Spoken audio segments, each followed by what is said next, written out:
మరి వరంగల్ జిల్లాపై మొంత పంజా విసిరింది. ఇటు హనుమకొండ, వరంగల్, ములుగు, అలాగే భూపాలపల్లి, జనగామ, మహబూబాబాద్లో భారీ వర్షం కురిసినట్టు తెలుస్తుంది. 6 గంటలుగా కుంభవృష్టి వాన కురిసింది. అక్కడ పర్వతగిరిలో ఏకంగా 35 సెంటీమీటర్ల వర్షపాతం నమోదైంది. అలాగే నెక్కొండలో 30 సెంటీమీటర్ల వర్షపాతం నమోదైంది. కుండపోత వానలతో ఒక్కసారిగా జనజీవనం స్తంభించిపోయినట్టు అయింది. ఇటు చెరువును తలపిస్తున్నాయి హనుమకొండకు సంబంధించిన బస్టాండ్ పరిసర ప్రాంతాలు, అలాగే బస్టాండ్. ఇళ్లలోకి కూడా భారీగా వరద నీరు చేరుకుంది. సహాయక చర్యలు చేపట్టారు ఇటు ఎస్డిఆర్ఎఫ్, అలాగే పోలీస్ బలగాలంతా. ఇటు గగన్ పహాడ్ దగ్గర కూడా ఒక రకంగా వంతెన, తాత్కాలిక వంతెన కూడా తెగిపోయినట్టు తెలుస్తుంది.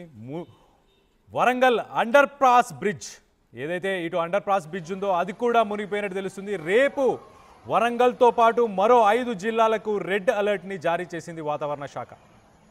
ఇటు భారీ నుంచి అతి భారీ వర్షాలు కురిసే ఛాన్స్ ఉంది. భారీ వర్షాల నేపథ్యంలో అప్రమత్తమై ఉండాలని చెప్పేసి ప్రభుత్వం ఇప్పటికే హెచ్చరికలు జారీ చేస్తుంది. ఇటు ములుగు జిల్లాలో కూడా స్కూళ్లకు సెలవును ప్రకటించారు కలెక్టర్.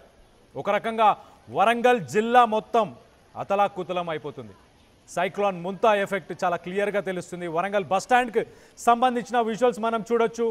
అక్కడ బస్టాండ్లో ఏదైతే సీటింగ్ ఉంటుందో ఆ కుర్చీలపై కాళ్ళు పెట్టుకొని మరి కూర్చుంటున్నారు. బస్సుల కోసం ప్రయాణికులు అక్కడ వేచి ఉన్నారు.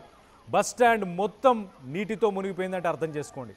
అలాగే వరంగల్ పరిసర ప్రాంతాలు మనం చూస్తే కనుక ఇటు నెక్కొండ, మహబూబాబాద్, అలాగే భూపాలపల్లి, అలాగే జనగామ, ఈ పరిసర ప్రాంతాల్లో ఉన్న మిగతా ప్రాంతాలన్నీ కూడా ఒక్కసారిగా జలమయం అయిపోయాయి.